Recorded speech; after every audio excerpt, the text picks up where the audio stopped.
Hello everyone. तो ये है वर्ड ऑफ ऑनर का सीजन 2। तो पहले सीजन में हमने देखा था कि सुबाई के पास यूनिक मार्शल आर्ट होने की वजह से सैंगलिन हेवनली पैलेस के लोग उसके और उसके मास्टर के पीछे पड़ जाते हैं, जहां सुबाई को प्रोटेक्ट करने के लिए उसके मास्टर अपना सेक्रीफाइस देने को तैयार थे। वहीं सुबाई भी अपने मास्टर और अपने सीनियर को प्रोटेक्ट करने के लिए सैंगलिन पैलेस के निंगोंगचेंग के साथ फाइट करने लग जाता है, जहाँ उसे मना करने के बावजूद भी वो 2 पिल्स खा चुका था, जिसे खाने के बाद वो हमेशा हमेशा के लिए अपने माइंड का कंट्रोल खो सकता था, पर वो इसकी परवाह नहीं करता। इसी के साथ सेकंड सीजन के फर्स्ट एपिसोड की स्टार्टिंग होती है, जहां हम सुबाई को देखते हैं। वो अपना पूरा कंट्रोल खोने के बाद किसी मॉन्स्टर की तरह बिहेव कर रहा था और अब वो आगे बढ़ते हुए एक जबरदस्त पंच निंग को जड़ देता है, जिससे वो खुद को संभाल नहीं पाता और पीछे पड़े पत्थरों से टकरा जाता है। यहाँ पर सुबाई अपने हाथों का यूज करके भी जड़ रहा था। इसका मतलब अब वो पूरी तरह से खुद को एक जानवर समझ रहा है। सुबाई को कंट्रोल करने के लिए निंगोंग उसके पाँव को पकड़कर उसे हवा में उछाल चुका था, पर सुबाई अपना कंट्रोल लूज नहीं करता, बल्कि अपने मल्टीपल क्लोन का यूज करके एक और जबरदस्त हिट दे देता है। निंगोंग ने इस अटैक को ब्लॉक करने के लिए एक शील्ड प्रिपेयर कर लिया था, लेकिन फिर भी वो इसके इफेक्ट से बच नहीं पाता। वहीं दूसरी तरफ हमारा हीरो अब आउट ऑफ कंट्रोल हो चुका था, लेकिन तभी उसकी नजर एक ग्रीन पत्ते पर पड़ती है और फिर वो अपने सामने बेहोश सीनियर को देखता है। सीनियर को देखते ही वो अपने सेंसेस में वापस आने लगा था, लेकिन फिर उसे निंगोंग की आवाज सुनाई देती है, जो कि खुद को संभालते हुए कहता है कि पूरी तरह से अपना माइंड खो चुके हो। अचानक से तुम्हारी स्ट्रेंथ इतनी कैसे इंक्रीज हो गई? ऐसे कौन से तरीके की पिल खाई है तुमने?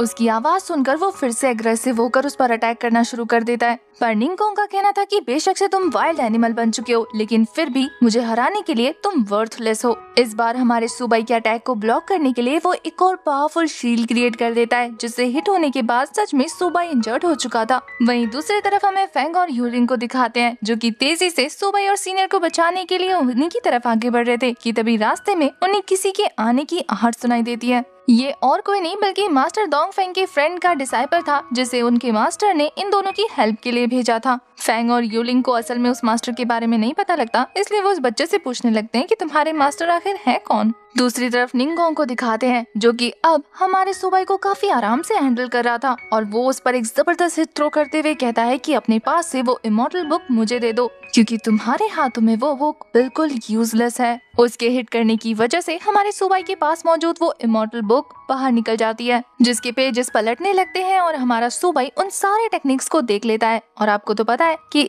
इस फाइल फॉर्म में आने के बाद हमारा सुबाई सारी टेक्निक्स को बहुत जल्दी सीख लेता है। बस फिर क्या था, इस फेरी बुक के एक एक मार्शल आर्ट उसके दिमाग में बिल्कुल अच्छे से कैप्चर हो जाते हैं और वो इनका यूज करने लग जाता है। अब उसकी स्ट्रेंथ पहले से भी ज्यादा दोगुनी हो चुकी थी। निंगोंग भी अपनी पूरी ताकत का यूज करता है, लेकिन फिर भी हमारे हीरो के उस स्पिरिचुअल डिवाइन बॉडी के आगे टिक नहीं पाता, बल्कि बुरी तरीके से हिट होकर फ्रीज हो जाता है। वैसे उन टेक्निक्स को सीखने के बाद सुबाई की आंखों का कलर रेड से ब्लू हो चुका था। अब दूसरी तरफ हमें मोंग जेंग को दिखाते हैं, जो कि मास्टर जिये के पैगाम को देने के लिए हमारे सुबाई को ही ढूंढ रहा था। तभी अचानक से उसे अपने आसपास का मौसम ठंडा फील होने लगता है। थोड़ा आगे बढ़ने पर उसे निंगोंग की बॉडी नजर आती है, जिसे देखकर तो वो पूरी तरह से हैरान था कि आखिर ग्रेट पैलेस मास्टर को किसने फ्रीज कर दिया। जैसे ही हमारा सुबाई उसकी आवाज सुनता है, वो एग्रेसिवली उसकी तरफ अटैक करने लग जाता है। अपने स्वॉर्ड के साथ वो जबरदस्त स्लैशेस लगाए जा रहा था, जिससे आसपास की चीजें फ्रीज होती जा रही थी। जेंग उसे समझाने की कोशिश करता है कि अरे भाई क्या कर रहा है, मैं तो तेरी साइड हूँ, हम दोनों एक ही साइड से लड़ रहे हैं, फिर तू मेरे साथ क्यों फाइट कर रहा है। पर हमारा सुबाई उसकी एक भी नहीं सुनता, बल्कि जानलेवा हमले करे जाता है। सुबाई को यकीन दिलाने के लिए कि वो उसका दोस्त है, वो उसके मास्टर के दिए हुए मीट के टुकड़े को भी शो करता है, पर वो उस पर रिएक्ट नहीं करता, बल्कि उसे हिट करके जमीन पे गिरा देता है। शेंग को समझ नहीं आ रहा था कि आखिर ये बंदा किस तरीके की स्वॉर्ड टेक्निक का यूज कर रहा है। उसने आज से पहले ऐसी टेक्निक कभी नहीं देखी। पर तभी सीन शिफ्ट होता है और हमें सैंगलिन हेवनली पैलेस का सीन दिखाते हैं, जहाँ पर मास्टर जिये के सर कलम करने की तैयारी की जा रही थी। वहाँ पर स्ट्रिक्ट कोर्ट के सारे मॉन्क प्रेजेंट थे। करंट पैलेस मास्टर को दिखाते हैं, जो कि उन मॉन्क को ऑर्डर देता है कि जल्द से जल्द इनके सर को कलम किया जाए। पर मॉन्क का कहना था कि अभी वेलोंग माउंटेन में फर्स्ट स्नो नहीं पड़ी है। पर पैलेस मास्टर इतना भी इंतजार नहीं कर पा रहे थे और ये चीज मास्टर से नोटिस कर लेते हैं। वो समझ आते हैं कि पैलेस मास्टर को डर है कि उनका डिसाइपल आकर उन्हें छुड़ा ना ले, इसलिए वो जल्द से जल्द उन्हें मरवाना चाहते हैं। पैलेस मास्टर को इन सारी बातों से फर्क नहीं पड़ता, बल्कि वो जल्दी से सारे प्रोसेस को कंप्लीट करने का ऑर्डर देते हैं। वहीं फैंग और यूलिंग को दिखाते हैं, जो कि उस बच्चे से बात करके पता लगा लेते हैं कि वो मास्टर सुए का डिसाइपल है, जो कि मास्टर डोंग फेंग के फ्रेंड है। वो कहते हैं कि मास्टर खुद क्यों नहीं आए। बच्चे से पूछने पर वो कहता है कि मास्टर के फ्रेंड इंजर्ड है, इस वजह से उन्होंने मुझे भेज दिया आप लोगों की हेल्प के लिए। फैंग तो यहाँ भी अपनी तारीफ का मौका नहीं छोड़ता। वो कहता है कि मेरे जैसे किसी बंदे को भेजना चाहिए था। यूलिंग और उसकी फिर से बहस हो जाती है। बेचारा बच्चा उन दोनों के बीच में फंस जाता है। इधर हमें सुबाई को दिखाते हैं, जिसका धीरे धीरे गुस्सा बढ़ते जा रहा था और उसके किलिंग अटैक की वजह से मोंगशेंग को भी गुस्सा आने लग जाता है। वो सुबाई को धमकी देते हुए कहता है कि बस एक और अटैक अगर तुमने मुझ पे किया ना, तो मैं भी फाइट बैक करना शुरू कर दूंगा। पर सुबाई फिर भी शांत होने को तैयार नहीं था, तो वो मोंग अपने 8 पार्ट रिलिक्स का यूज करने लग जाता है। वो अपनी 8 ट्रेजर्स टेक्निक का यूज करता है, जहाँ 8 स्टैटूज उसके सामने क्रिएट हो जाते हैं। ये स्पिरिचुअल बॉडी काफी ज्यादा पावरफुल थे। उस डिवाइन मंत्र जाप की वजह से हमारे सुबाई को काफी ज्यादा प्रेशर फील होने लगता है और वो इसे टॉर्चर की तरह फील कर रहा था। तभी शेंग अपने स्पिरिचुअल हैंड पावर का यूज करने लगता है और वो सारे के सारे स्टैचू उसके एक्शन को कॉपी करने लगते हैं, जिससे उनकी पावर और भी ज्यादा बढ़ जाती है। सुबाई को तो इतना ज्यादा प्रेशर फील हो रहा था कि इतना पावरफुल होने के बाद भी वो इस प्रेशर के आगे ठीक से खड़ा भी नहीं हो पाता। पर तभी वहाँ सरवाइव करने के लिए हमारा सुबाई भी अपनी सारी की सारी एनर्जी का यूज कर लेता है, जिसकी वजह से मोंगशेंग का वो टेक्निक पूरी तरह से फेल हो चुका था। वहीं सुबाई को दिखाते हैं, वो बैक टू नॉर्मल होने लग जाता है। उसके मुंह से ब्लड आ गया था और अब वो काफी ज्यादा शांत लगने लगता है। पर शेंग तो ये नजारा देखकर हैरान था। वो कहता है कि ये किस तरीके का डीमन है, इसने मेरे रेड 8 पार्ट रेलिक्स को डिस्ट्रॉय कर दिया। होश में आने के बाद सुबाई को सबसे पहले अपनी सीनियर सिस्टर का ख्याल आता है, जो कि काफी बुरी तरीके से इंजर्ड हो रखी थी। उनके पास पहुंचने पर उन्हें होश में लाकर सुबाई बताता है कि कैसे उसने मिस बाई की स्वॉर्ड टेक्निक को अच्छे से सीख लिया। इतना ही नहीं, उसने तो उस टेक्निक में अपनी कुछ टेक्निक्स और ऐड कर दी, जिससे वो और भी ज्यादा एनहेंस हो गई। और अपने कारनामों का प्रूफ देने के लिए वो सीनियर को वो अटैक भी दिखाता है, जो कि उसने निंगोंग पे किया था। सीनियर सिस्टर और वो मोंग ये देखकर पूरी तरह से हैरान थे। यहाँ पर सुबाई उस मोंग का थैंक यू बोलना नहीं भूलता, क्योंकि उसी की वजह से तो वो होश में आया था, वरना अभी तो वो जानवर जैसा बिहेव कर रहा होता। फिर से वो मोंग तो कहता है कि तुम सच में काफी ज्यादा पावरफुल हो, तुम होश में आ पाए क्योंकि बुद्धा हमारे साथ थे। यहाँ सीनियर सिस्टर भी उनको थैंक यू बोलती है, क्योंकि अगर वो नहीं होते तो सच में सुबाई अभी होश में नहीं आता। यहाँ सीनियर और वो मोंग मिलकर हमारे सुबाई को माउंटेन के ऊपर जाने को कहते हैं, क्योंकि मास्टर जी अभी भी खतरे में थे। पर सुबाई सीनियर सिस्टर को ऐसी हालत में अकेला छोड़कर नहीं जाना चाहता था, पर मोंगशेंग कहते हैं कि वो सीनियर का ध्यान रख लेंगे। सीनियर को मोंग के हवाले छोड़ने के बाद सुबाई फटाफट से माउंटेन के ऊपर चढ़ाई करता है, लेकिन उसके ऊपर पहुंचते ही पहली स्नो गिरने लग जाती है। इसका मतलब ये था कि अब वो लोग मास्टर जी को किसी भी वक्त मार सकते थे। तभी वो तेजी से आगे बढ़ने लगता है और अचानक से उसके पांव रखते ही वहाँ पर एक फॉर्मेशन एक्टिवेट हो जाती है, जो कि सुबाई को चारों तरफ से घेर लेती है। सुबाई उस पर अटैक्स करता है, पर उस फॉर्मेशन में अटैक का कोई फायदा नहीं होता। इधर फेंग और यूलिंग भी बर्फ पड़ती देखकर बहुत ज्यादा परेशान हो जाते हैं और अपनी स्पीड को दुगना कर देते हैं। वहीं यहाँ करेंट पैलेस मास्टर का कहना था कि मैं चाहता था कि तुम्हारा डिसाइबल मरने से पहले तुम्हारे सामने आ जाए, लेकिन अफसोस अब तुम्हारे उसे देखने की इच्छा कभी पूरी नहीं होगी। ये बोलने के बाद वो मॉन्क्स को ऑर्डर देता है और वो तेजी से लेवर खींच देते हैं, जिससे स्वॉर्ड हमारे मास्टर जी की गर्दन उड़ाने ही वाला था कि तभी मास्टर हेलियन अपनी स्वॉर्ड का यूज करके लिवर की चेन को बीच में ही रोक देते हैं। उनके ऐसा करने से पहले हमें आसमान में फायरवर्क्स दिखाते हैं। ऐसा लग रहा था जैसे कि वो किसी इशारे का वेट कर रहे हो। पैलेस मास्टर ये देखने के बाद कि हेलियन अपने दोस्त की मदद कर रहा है, वो कहते हैं कि मैंने सालों से इस दिन का इंतजार किया था, तुम इस तरीके से मेरे प्लान को खराब नहीं कर सकते। पर मास्टर हेलियन का भी कहना था कि मैं अपने सालों की दोस्ती इस तरीके से बर्बाद नहीं कर सकता, और वो अपनी पावर रिलीज करके शो कर देते हैं कि वो मास्टर जी के साथ है। मास्टर जी को पहले से ही पता था कि उनका दोस्त उन्हें कभी अकेला नहीं छोड़ेगा। वहीं यहाँ करेंट पैलेस मास्टर के ऑर्डर पर सारे डिसाइपल तेजी से उन पर हमला करना शुरू कर देते हैं, और वहीं पैलेस मास्टर खुद मास्टर जी पर अटैक करना शुरू कर देते हैं। इधर सुबाई को दिखाते हैं जो अपनी सारी टेक्निक का यूज करके उस बैरियर पर हिट दे रहा था, लेकिन मजाल उस बैरियर पर जरा सी भी खरोच आती, वो तो सारे अटैक्स को एब्जॉर्व कर लेता है। सुबाई को समझ नहीं आता कि वो इस फॉर्मेशन से कैसे आजाद हो। तभी दूसरी तरफ हमें फैंग की बग्गी को दिखाते हैं, उसे सीनियर और मॉन्क दोनों ही मिल गए थे। वहीं दाओजुन छोटा बेबी वो अपनी लिमिटेड स्पिरिचुअल पावर का यूज करके हमारी सीनियर सिस्टर को हील कर देता है जितना वो कर सकता था। अभी के लिए वो ठीक थी और वो सभी मिलकर हमारे सुबाई तक पहुंच जाते हैं। उन्हें देखकर सुबाई खुश हो गया था, पर वो उन सभी को अपने पास आने से मना कर देता है, ये कहते हुए कि अगर आप लोग भी इस फॉर्मेशन के पास आए तो आप लोग भी ट्रैप हो जाओगे। सैंग कहता है कि ये 7 स्टार फॉर्मेशन है जो कि सैंगलिन पैलेस को सेव करने के लिए बनाया गया है। इसे खुद स्टार हॉल ने एक्टिवेट किया है, इसलिए ये इतनी आसानी से तो ब्रेक नहीं होगा। तभी दाओजिन आगे आते हुए कहता है कि मुझे फॉर्मेशन ब्रेक करना बहुत अच्छे से आता है और अब मेरी बारी है अपनी पावर शो करने की। लिटिल दाओजिन अपनी पावर का यूज करने लगता है। वहीं उस फॉर्मेशन को कंट्रोल करने वाले मास्टर समझ जाते हैं कि दाओजिन अपनी पावर का यूज करने लगा है। शायद उन्हें भी पता है कि ये बच्चा उनके फॉर्मेशन को ब्रेक कर लेगा। यहाँ फैंग उस बच्चे को मोटिवेट करते हुए कहता है कि दाओजिन, अगर तुमने इस फॉर्मेशन को तोड़ दिया तो मैं तुम्हें अपना छोटा भाई बना लूंगा। वहीं दाओजिन सच में अपनी स्पिरिचुअल पावर का यूज करके थोड़ी ही देर में उस फॉर्मेशन को पूरी तरह से खत्म कर देता है। उसकी स्किल्स को देखकर तो ये सभी लोग इम्प्रेस हो चुके थे। वहीं फैंग अपने वादे का पक्का था, उसे अपना छोटा भाई बना ही लेता है। वहीं इस फॉर्मेशन को कंट्रोल करने वाले स्टार हॉल के मास्टर उनके सामने आ जाते हैं। उनका चीफ मास्टर सुए को बहुत अच्छे से जानता था, साथ ही वो दाओजिन को भी काफी अच्छे से जानता है। वो कहता है कि इतनी छोटी उम्र में तुमने 7 स्टार फॉर्मेशन को ब्रेक करने का तरीका सीख लिया, तुम तो सच में कमाल के हो। वहीं स्टार हॉल चीफ को इन सभी की तारीफ करता देखकर उनके बाकी सारे 6 ग्रेट मास्टर्स उनके खिलाफ हो जाते हैं और वो वहाँ पर चीफ के साथ मिलकर इन सभी को मारने वाले थे। चीफ समझ आते हैं कि ये सभी लोग और किसी के साथ नहीं बल्कि निंगोंग के साथ मिल चुके हैं। चीफ उन्हें याद दिलाते हैं कि वो इमॉर्टल क्यों बने थे, लेकिन फिर भी उन पर इन बातों का कोई असर नहीं होता, बल्कि वो धीरे धीरे अपनी फॉर्मेशन एक्टिवेट करना शुरू कर देते हैं। जहाँ चीफ भी अपनी पावर का यूज कर रहे थे, पर ये फॉर्मेशन एक्टिवेट होना शुरू हो चुका था। इधर दूसरी तरफ मोंग शैंग को दिखाते हैं, जो कि हमारे सुबाई को बताता है कि उनके पास एक सीक्रेट पैसेज है जिसके जरिए वो तेजी से शैंगलिंग पैलेस पहुंच सकते हैं।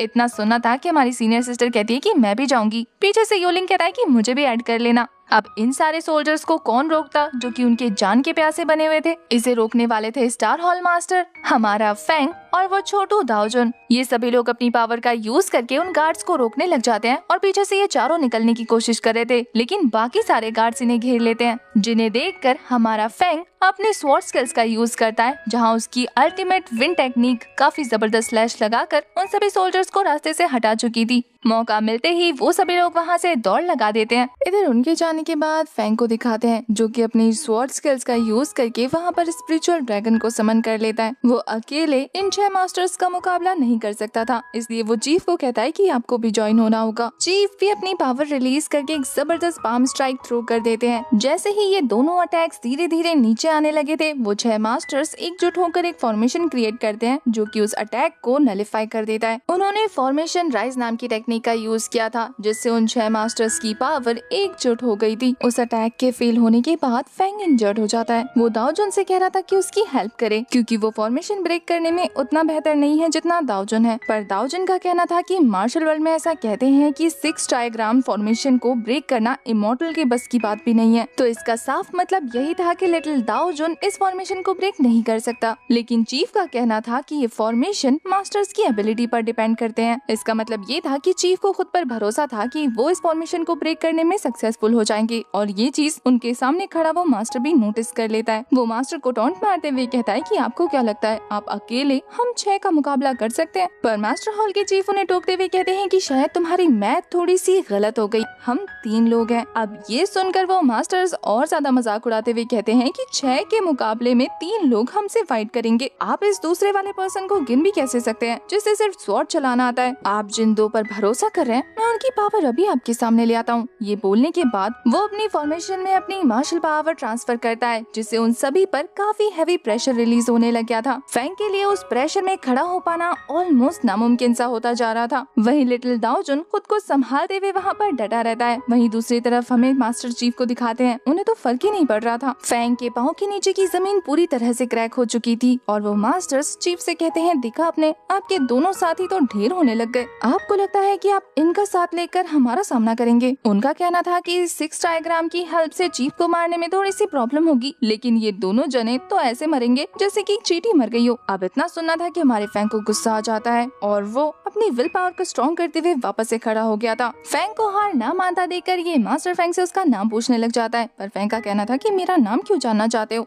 वो मास्टर तो उस पर और ज्यादा हैवी प्रेशर रिलीज करते हुए कहता है, क्योंकि तुम मरने वाले हो। पर फैंग को तो आप जानते ही हैं। वो कहता है कि मुझे मारने के लिए तुम्हें एक और जन्म लेना पड़ेगा। यहाँ फैंग अपना नाम कहते हुए कहता है कि मैं एकेडमी का सबसे पावरफुल डिसाइपल हूँ, आज तुम्हें पता लगेगा कि मैं कौन हूँ, फैंग ज़ो। इसी के साथ हमारा सीन शिफ्ट होता है और हमें मॉन्क को दिखाते हैं, जो कि अब तक बचते बचाते स्टेयर्स के पास पहुँच गया था। वो लोग बहुत ज्यादा बचते बचाते आगे बढ़ रहे थे। वहाँ स्टेयर्स के पास पहुँचने के बाद वो मोंग शेंग बताते हैं कि जैसे ही हम इन स्टेयर्स को क्रॉस करेंगे हम उस टावर तक पहुंच जाएंगे जहां पर मास्टर जिए को एग्जीक्यूट करने जा रहे हैं। लेकिन वहां तक जाना आसान नहीं था क्योंकि 4 लोग रास्ते में पहरा दे रहे थे। उन चारों को देखने के बाद हमारा सुबाई कहता है कि वहाँ पर 4 लोग हैं, हम भी 4 लोग हैं, क्या हम उनके साथ फाइट कर सकते हैं? पर मोंग शेंग का कहना था कि नहीं, उनकी कॉम्बैट स्किल्स बहुत ज्यादा एक्स्ट्राऑर्डिनरी है, हम उनका सामना नहीं कर सकते। अगर हम अटैक करेंगे भी तो उनका डिफेंस बहुत ज्यादा स्ट्रॉन्ग है। ऐसे में हमें कुछ भी करने से पहले काफी सोच समझकर प्लान्स बनाना होगा। और ये कहने के बाद जब वो अपने आसपास चेक करते हैं तो वो तीनों तो पेड़ के पीछे छुप गए थे, जैसे कि वो कह रहे हो कि मोंग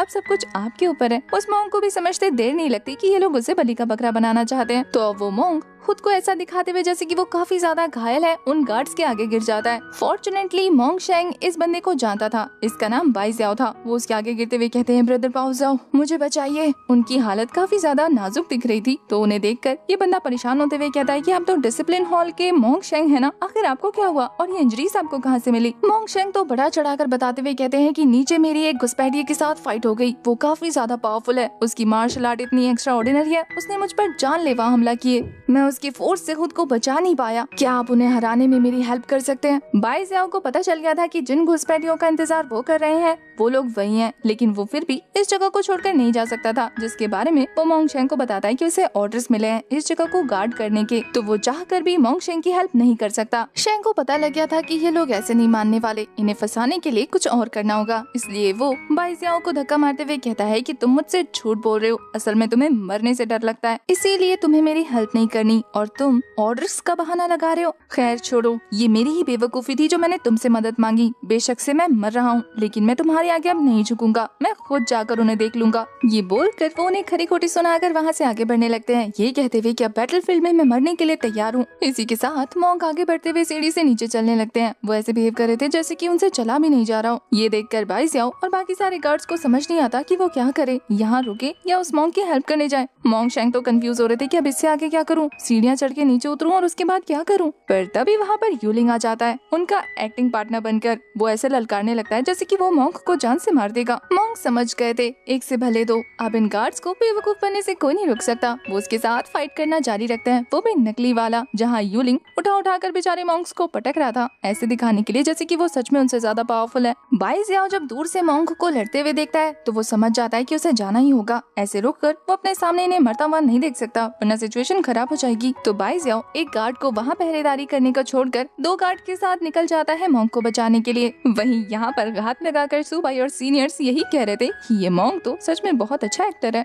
वो लोग इस इकलौते बच्चे गार्ड को मारकर बेहोश कर देते हैं और फिर खुद सीढ़ियों से ऊपर जाने लगते हैं। ऊपर हमें मास्टर हेलियान दिखाते हैं जो कि अपनी पावर का यूज करके उन सभी गार्ड्स को रोकने की कोशिश कर रहे थे जो मास्टर जिए को मारना चाहते थे। मास्टर हेलियान को गार्ड्स को आराम से हराता देखकर करंट पैलेस मास्टर भी अपनी पावर रिलीज करके उन पर एक जबरदस्त अटैक थ्रो कर देते हैं, जिसे मास्टर हेलियान ने बड़े आराम से ब्लॉक कर लिया था और पीछे से गार्ड्स भी उन पर हमला कर रहे थे। पर वो जैसे ही अपनी जोरदार एनर्जी रिलीज करते हैं वो सारे गार्ड्स दूर हट जाते हैं। यहाँ करंट पैलेस मास्टर का कहना था कि एक इमॉर्टल बुक मेरा सपना है और तुम उस सपने के बीच में आखिर क्यों फंस रहे हो? तुम जानते हो यहाँ ऑलरेडी काफी मेस क्रिएट हुआ है, तुम्हें बीच में आने की कोई जरूरत नहीं थी। ये बोलने के बाद वो मास्टर हेलियान को काफी बुरी तरीके से फेंक कर पीटना शुरू कर देते हैं। मास्टर हेलियान की ऐसी हालत देखने के बाद मास्टर जिए उन्हें यहाँ से भागने को कह रहे थे, पर वो अपने दोस्त को छोड़कर जाने को तैयार नहीं होते। वहीं दूसरी तरफ करंट पैलेस मास्टर को दिखाते हैं जो कि गुस्से में मास्टर हेलियान को हिट देते हुए कहते हैं कि आज कोई भी यहाँ से बचकर नहीं जाएगा। अब इससे पहले कि वो मास्टर हेलियान को मारने के लिए एक जानलेवा अटैक थ्रो कर पाते, तभी वहाँ पर डिसिप्लिन हॉल के चीफ मॉन्क अपनी पावर रिलीज करके उन्हें एक स्ट्राइक पाम देते हैं, जिससे हिट होने की वजह से पैलेस मास्टर डिस्ट्रैक्ट हो गए थे। और दूसरी तरफ वो ब्लेड जिसे मास्टर जिए की गर्दन पर लटका के रखा हुआ था वो भी वहाँ से दूर गिर जाता है और मास्टर जिए सेफ हो जाते हैं। बचने के बाद मास्टर जिए मॉन्क को थैंक यू बोल रहे थे